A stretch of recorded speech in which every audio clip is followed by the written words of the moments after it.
తాకట్లో ఉన్న మీ బంగారాన్ని విడిపించి ఆ రోజు ఆన్లైన్ రేటుకి కొంటాం. Sharma gold company. Hi hello, welcome to Suman TV. నేను మీ Roshan. Right now I'm with writer cum actor cum చెప్పుకుంటూ పోతే ఇంకా చాలా ఉంటాయి అనమాట.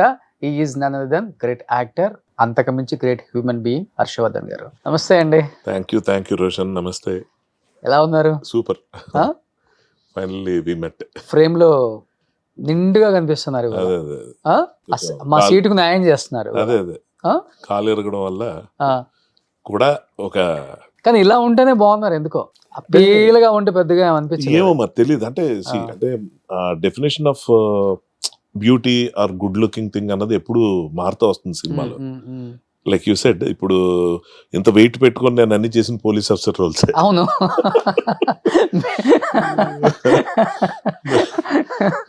హెల్త్ పరంగా చూసుకొని కొంచెం జాగ్రత్తగా ఉంటాం అన్నది వేరు. బట్ అదే లుక్ అన్నది ఎప్పుడు ప్రాబ్లం కాలేదు. Okay okay. నిజంగా 29 years 30 years అయిపోయింది ఇండస్ట్రీకి వచ్చి. 28 years. అసలుకి ఇన్ని ఇయర్స్ సర్వైవల్ అవటం చాలా కష్టం అండి. ఎందుకంటే ఎవ్రీ 10 years మారిపోతుంది అంటున్నారు కానీ ప్రపంచం ఇప్పుడు ఎవ్రీ ఇయరే మారిపోతుంది. కరెక్ట్. ఎవడు కొత్తోడు వస్తున్నాడు, ఎవడు పాతోడు అసలుకి వాష్అవుట్ అయిపోతున్నాడో తెలియదు.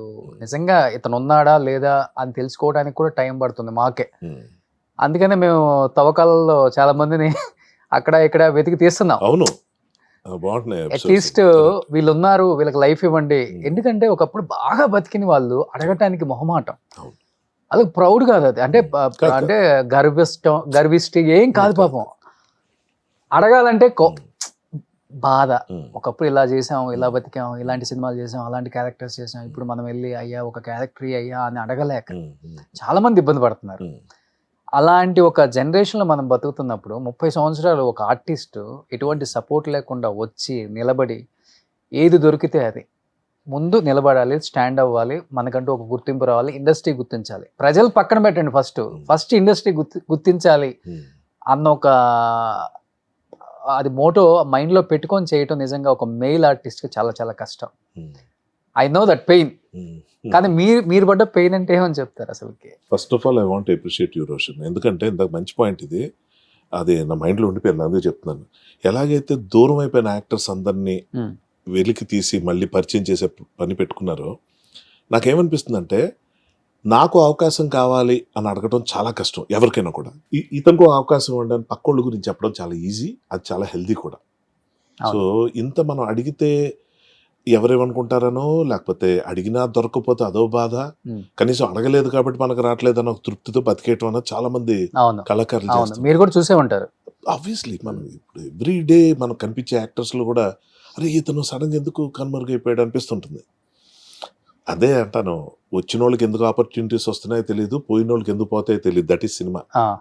సో ఆ విధంగా చెప్తే from your side it's a great contribution to that actors. రుణపడిపోయి ఉంటారు అందరూ, మంచిదే, good thing. And coming to me, నేను కష్టం అన్నది ఎప్పుడు లేదు రోషన్. నాకు ఫస్ట్ నుంచి కూడా బ్యాక్గ్రౌండ్ లేదు కానీ ఫోర్ గ్రౌండ్ ఉంది. అంటే ఇక్కడికి వచ్చినప్పుడు every writer, every director, every producer for that matter ఏ రోజు డిస్కరేజింగ్ లేకపోగా అందరూ ఎంకరేజింగ్ ఉండేవారు. వాళ్ళ దృష్టిలో పడ్డం వరకే లేట్. నేను పడిన తర్వాత వర్కౌట్ అవుతూ వచ్చింది. నేను అంత హడావుడిగా డిఫరెంట్ పీస్ కదా మీరు.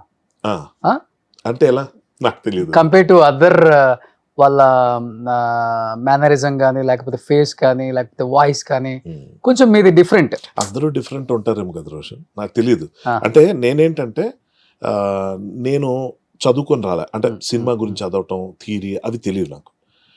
నేను చదివింది ఏంటంటే ప్రేక్షకుల మైండ్ సెట్. అందరిలో కూర్చొని సినిమా చూసి మనం కొన్ని చూసినప్పుడు ఈడేంటి ఎంత ఓవర్ చేస్తున్నాడు, లేకపోతే ఇంకొంచెం బాగా చేస్తే బాగున్నాం, ఇలా ఫ్రెండ్స్తో మనం ఏది మాట్లాడుకుంటామో, కామన్ మ్యాన్కి ఏది ఎక్కువ కనెక్ట్ అవుతుందో దాంట్లో ఉండడానికి చేసే ప్రయత్నమే లక్కీగా నన్ను ముందుకు తీసుకెళ్తుందని నాకు అనిపిస్తుంటుంది. అంతే.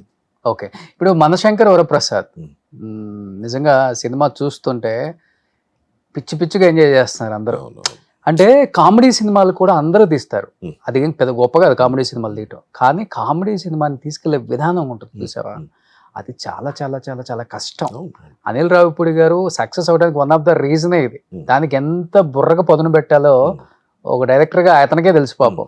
చూసే వాళ్ళకి ఏం ఫుల్ గా ఎంజాయ్ చేస్తారు, అది వేరే విషయం. కానీ ఎందుకంటే ఒక ట్రాక్ వెళ్తున్నప్పుడు ఏంట్రా బాబు ఎంత బోర్గా ఉందన్న టైంలో ఏదో ఒకటి ఎక్కిస్తారు ఆయన. ఇప్పుడు సెకండ్ హాఫ్ లో కూడా అంతే ఇట్లా వెళ్తున్నప్పుడు ఒకసారిగా వెంకిని దించుతారు, వెంకీ గౌడ అని. అసలు ఫుల్ ఫన్ అనమాట. Correct. ఎందుకంటే మీరు ఎన్నో కామెడీలు మీరు రైటింగ్ మీకు బాగా ఇష్టం కాబట్టి, బాగా రాస్తారు కాబట్టి మీకు ఇంకా బాగా తెలుసు. మీరు చేసిన క్యారెక్టర్ నా భూతో నా భవిష్యత్తు. అబ్సల్యూట్లీ దీని తర్వాత మళ్ళీ ఎక్సైటింగ్ ఏం వస్తుందో కూడా నాకు అర్థం కావట్లేదు. కానీ అన్నయ్య కన్నా మీరేంటి అంత పెద్దోళ్ళగా, అంటే లావుగా, అంటే ఆ సినిమా క్యారెక్టర్ కోసం లావు అయ్యారా లేకపోతే? మూవీ ప్రాసెస్ లో యాక్సిడెంట్ అవటం వల్ల కొంచెం వెయిట్ పుట్టాన్ అవటం మాట ఓకే. వాస్తవం. కానీ అసలు ఆయన మెయింటెనెన్స్ తో పోల్చుకోలేను కనీసం. అది అదే అనిపిస్తుంది. ఏజ్ అన్నది కాదు అక్కడ ఇంపార్టెంట్. ఆయనకున్న ప్యాషన్ వేరు, ఆయనకున్న ఫైర్ వేరు, ఆయనకున్న గోల్ వేరు. అవేం లేవు నాకు. నాకేంటంటే వచ్చిన ఫ్లోలో అలా చేసుకుంటూ వెళ్ళిపోవటమే తప్ప పెద్దగా నాకు ఏమో ఎప్పుడూ అది రాలేదు ఎందుకు మైండ్లోకి. ఓకే. అడిగారా చిరంజీవి గారిని, ఏంటి 40 years బ్యాక్ వెళ్ళిపోయారు, ఈ వింటేజ్ లుక్ ఏంటి అసలుకి? అడిగాను. కొంచెం మాకే జెలస్ గా ఉంది. అంటే జెలస్ ఎప్పుడు ఫీల్ అవ్వాలంటే మనం ఏదో ఎఫర్ట్ పెడితే ఫీల్ అవ్వాలి. నెక్స్ట్ ఇంకోటి ఏంటంటే ఆయనతో కంపేర్ చేసుకోవడానికి కాదు, కానీ ఆయన నుంచి నేర్చుకోవడానికి చాలా ఉంటుంది ఇలాంటివి తెలుసుకోవటం వల్ల. ఎందుకంటే దీనికన్నా ముందు నేను విశ్వంబర్ అన్న సినిమాలో యాక్ట్ చేశాను. అది అఫ్ కోర్స్ దీని తర్వాత రిలీజ్ అవుతుంది. ఆ మూవీకి ఈ మూవీకి 4 రోజులు తేడా. వెంటనే ఇందులో రోల్ వచ్చింది, వచ్చాం, ఫోటోషూట్కి వెళ్ళేసరి ఉలికి పడ్డా చూసి. ఏంటి సార్ ఇది అంటే నవ్వుతున్నారు ఆయన. నాకు తెలుసు నువ్వు ఇది అడుగుతావని. ఎందుకంటే ఆయన అంత వర్కౌట్ అసలు అది వేరండి. ఓకే. చూడండి ఇప్పుడు ఆ జనరేషన్ హీరోస్తో చూసుకుంటే స్క్రీన్ మీద కొంచెం ఫేస్ అంటే తీసేయండి, మనం షుగర్స్ ఇవన్నీ స్టాప్ చేస్తే ఆటోమేటిక్గా ఫేస్ ఫ్యాట్ తగ్గిపోతుంది. కానీ ఈ సైడ్స్ కనిపిస్తుంది ఏ హీరోకైనా. ఆయనకి టచ్ చేసినప్పుడు ఈ సైడ్స్ కొంచెం కూడా లేదు, ఇలా ఫ్లాట్గా ఉండిపోయింది. ఏమన్నా అంటే ఏదన్నా ప్యాడ్స్ వాడటం అలాంటి జరిగిందా, లేకపోతే సెట్ లో యాజ్ ఇట్ ఈస్ గా ఆయన బాడీ అలా తగ్గిపోయిందా? ఆయనకి ఏంటంటే విపరీతమైన కమాండ్ ఉంది ఆయన బాడీ మీద. ఆయనకి అది ఈ రోజు కాదు, ఇప్పటి నుంచో మనకి అర్థం అవ్వాల్సింది ఎక్కడంటే, మనకి ఈ సోమర్సాల్ట్ పిల్లిమొగ్గలు వేస్తాం కదా, ముందుకు కాకుండా ఇలా వెనక నుంచి వేస్తారు, ఇలా కాళ్ళు ఇలా ముందుకు వచ్చి ఇలా లేచేది. అవునా? అది అయ్యో అసలు యమకింకుడు అన్న సినిమాలో రైల్వే ట్రాక్ మీద క్లైమాక్స్ ఫైట్ ఉంటుంది. కంకర్ రాళ్ళు మధ్యలో కింద పడిపోయిన ఆయన ఇలా ముందుకు లేవటం అన్నది ఏదైతే ఉందో, స్లిప్ అయితే మన డిస్కషన్ ఉండదు. అలాంటివి ఎన్నో ఎన్నో ఎన్నో ఎముడికి మూడులో, అందం హిందోళం అలాంటి సినిమా అలాంటి సాంగ్స్లో వేసే స్టెప్స్ కానీ చాలా యూనిక్గా ఉంటాయి. సో అంటే చెప్పొచ్చేది ఏంటంటే బాడీ మీద విపరీతమైన పట్టు లేకపోతే ఆ మూమెంట్స్ రావు, కష్టం. దాన్ని గ్రేస్ అంటాం. సో అది ఉన్న మనిషికి పెద్ద కష్టం కాదు, ఆయన అనుకోవాలి అంతే. ఇప్పుడు పాలిటిక్స్లోకి వెళ్ళిన ఒక 7-8 years 9 years full out of shape అయిపోయారు. ఆయన చూసి షాక్, అమ్మో ఇదేంటి ఈయన ఇంత, అంటే ఎక్కడ ఉంటుంది టైం కేర్ తీసుకోవడానికి. అలాంటి వ్యక్తి మళ్ళీ సినిమాల్లోకి వచ్చినప్పుడు నో కాంప్రమైజ్. ఆ తిండి ఏంటి అసలు, ఆయన సెట్ లో అసలు మామూలు ఫుడ్ కానీ చాలా లిమిటెడ్. ఇంత ఇప్పుడు ఆయనతో పాటు మేము కూర్చొని భోజనం చేసిన రోజుల్లో నా పప్పన్న ఏలో పైన పెరుగన్నం కూడా అయిపోయింది. ఇలా చూసేవాడిని ఏంటి పరిస్థితి, కానీ అన్నట్టు.